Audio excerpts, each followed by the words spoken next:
ಈ ಸರ್ಕಾರನ ಬಹಳ ದಿನಗಳು ಉಳಿಯಕ್ಕಾಗಲ್ಲ. ಇವತ್ತು ಹೇಳ್ತಾ ಇದ್ರು ಎಲ್ಲ ಒಂದು ಕಡೆ ಸಿದ್ದರಾಮಯ್ಯನವರು ಇವತ್ತು ಡಿ.ಕೆ. ಶಿವಕುಮಾರ್ ಸೇರಿಕೊಂಡು ನಾನು ಮುಖ್ಯಮಂತ್ರಿ ಆಗಬೇಕಂದೇಳಿ ಮುಖ್ಯಮಂತ್ರಿಗಳ ಅವಧಿ ಉಳಿದಿದಷ್ಟು ಇನ್ನು 220 ದಿನಗಳು ಮಾತ್ರ ಉಳಿದಾತೆ. 220 ದಿನಗಳ ನಂತರ ಪುನಃ ಈ ರಾಜ್ಯದ ಮುಖ್ಯಮಂತ್ರಿಗಳಂತ ಸನ್ಮಾನ್ಯ ಸಿದ್ದರಾಮಯ್ಯನವರು ಅವರು ರಾಜೀನಾಮೆಯನ್ನು ಕೊಡ್ತಾರಾ, ಮಾಜಿ ಮುಖ್ಯಮಂತ್ರಿಗಳಾಗ್ತಾರಾ, ಡಿ.ಕೆ. ಶಿವಕುಮಾರ್ ಅವರು ಪುನಃ ಮುಖ್ಯಮಂತ್ರಿ ಆಗಬೇಕೆಂದು ಹೋಗಿದಾರ. ಆ ಸರ್ಕಾರ ಏನಾಗುತ್ತೋ ಗೊತ್ತಿಲ್ಲ. ಆಗಲಿ ಇವತ್ತು ಅಯೋಮಯದ ಪರಿಸ್ಥಿತಿಯಲ್ಲಿದೆ. ಇವತ್ತು ಖರ್ಗೆ ಅವರು ದೊಡ್ಡ ಖರ್ಗೆ ಅವರು ಹೇಳ್ತಾ ಇದ್ರು ಮೋದಿ ಸಾಹೇಬ್ರೇನೋ ಈ ಸರ್ಕಾರವನ್ನು ಬೆಳೆಸಬೇಕಂದೇಳಿ ಪ್ರಯತ್ನ ಮಾಡ್ತಾ ಇದ್ದಾರಂತೆ. ಮೋದಿ ಸಾಹೇಬ್ರಿಗೆ ಏನು ಕರ್ಮ ಬಿದ್ದಿದೇನ್ರಿ ಈ ಸರ್ಕಾರ ಬೆಳೆಸೋಕೆ ಸಲುವಾಗಿ? ನಿಮ್ಮಲ್ಲಿ ಏನೋ ತೊಂದರೆ ಮಾಡ್ಕೊಂಡು ಬಿದ್ದರೆ ಅದು ಮೋದಿ ಸಾಹೇಬ್ರ ಮೇಲೆ ಹಾಕ್ಬೇಕಂತ ನೋಡ್ತಾ ಇದ್ರಿ. ಖರ್ಗೆ ಸಾಹೇಬ್ರು ಖರ್ಗೆ ಸಾಹೇಬ್ರದ್ದು ಒಂದು ಪ್ಲಾನ್ ಐತೆ. ಏನಂದ್ರೆ ಅವು ಇಬ್ಬರು ಜಗಳ ಮಾಡ್ತಾರೆ, ಗಂಡ ಹೆಂಡತಿ ಥರ ಜಗಳ ಮಾಡ್ಕೊತಾ ಇದ್ರಲ್ಲ, ಆ ಗಂಡ ಹೆಂಡತಿ ಥರ ಏನು ಜಗಳ ಮಾಡ್ಕೊತಾ ಇದ್ರು ಅವ್ರ ಮಗನ ಕೂಡ 3ನೇ ವ್ಯಕ್ತಿ ಆಗಿದ್ದು ನುಗ್ಗಿಸಿ ಇವತ್ತು ಗಂಡ ಹೆಂಡತಿ ಜಗಳ ಮಧ್ಯೆ 3ನೇ ಅವನೋಗಿ ಅವ್ರ ಮಗನ ಮುಖ್ಯಮಂತ್ರಿ ಮಾಡ್ಬೇಕಂದೇಳಿ ಮೋದಿ ಸಾಹೇಬ್ರ ಮೇಲೆ ಆಗ್ತಾ ಇದಾರೆ. ನೋಡಿ ನೆನ್ಪಿಡ್ಕೊಳ್ರಿ, ಯಾರು ಕೂಡ ಬೇಕಾಗಿಲ್ಲ. ಈ ಸರ್ಕಾರ ಕೆಡವಕ್ಕೋಸ್ಕರವಾಗಿ ಸಿದ್ದರಾಮಯ್ಯ ಬೇಕಾಗಿಲ್ಲ, ಡಿ.ಕೆ. ಶಿವಕುಮಾರ್ ಬೇಕಾಗಿಲ್ಲ.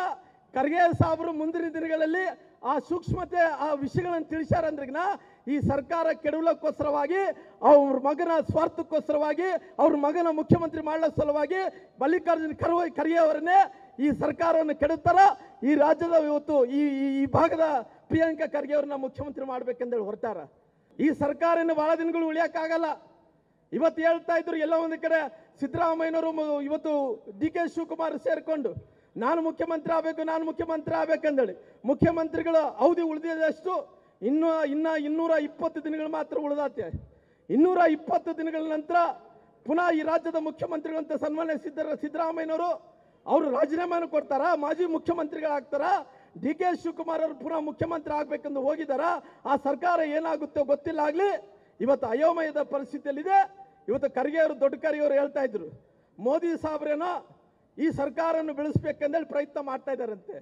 ಮೋದಿ ಸಾಹೇಬ್ರಿಗೆ ಏನು ಕರ್ಮ ಬಿದ್ದಿದೇನ್ರಿ ಈ ಸರ್ಕಾರ ಬೆಳೆಸೋಕೆ ಸಲುವಾಗಿ? ನಿಮ್ಮಲ್ಲಿ ಏನೋ ತೊಂದರೆ ಮಾಡ್ಕೊಂಡು ಬಿದ್ದರೆ ಅದು ಮೋದಿ ಸಾಹೇಬ್ರ ಮೇಲೆ ಹಾಕ್ಬೇಕಂತ ನೋಡ್ತಾ ಇದ್ರಿ. ಖರ್ಗೆ ಸಾಹೇಬ್ರು ಖರ್ಗೆ ಸಾಹೇಬ್ರದ್ದು ಒಂದು ಪ್ಲಾನ್ ಐತೆ. ಏನಂದ್ರೆ ಅವು ಇಬ್ಬರು ಜಗಳ ಮಾಡ್ತಾರೆ, ಗಂಡ ಹೆಂಡತಿ ಥರ ಜಗಳ ಮಾಡ್ಕೊತಾ ಇದ್ರಲ್ಲ, ಆ ಗಂಡ ಹೆಂಡತಿ ಥರ ಏನು ಜಗಳ ಮಾಡ್ಕೊತಾ ಇದ್ರು ಅವ್ರ ಮಗನ ಕೂಡ 3ನೇ ವ್ಯಕ್ತಿ ಆಗಿದ್ದು ನುಗ್ಗಿಸಿ ಇವತ್ತು ಗಂಡ ಹೆಂಡತಿ ಜಗಳ ಮಧ್ಯೆ 3ನೇ ಅವನೋಗಿ ಅವ್ರ ಮಗನ ಮುಖ್ಯಮಂತ್ರಿ ಮಾಡ್ಬೇಕಂದೇಳಿ ಮೋದಿ ಸಾಹೇಬ್ರ ಮೇಲೆ ಆಗ್ತಾ ಇದಾರೆ. ನೋಡಿ ನೆನ್ಪಿಡ್ಕೊಳ್ರಿ, ಯಾರು ಕೂಡ ಬೇಕಾಗಿಲ್ಲ. ಈ ಸರ್ಕಾರ ಕೆಡವಕ್ಕೋಸ್ಕರವಾಗಿ ಸಿದ್ದರಾಮಯ್ಯ ಬೇಕಾಗಿಲ್ಲ, ಡಿ.ಕೆ. ಶಿವಕುಮಾರ್ ಬೇಕಾಗಿಲ್ಲ.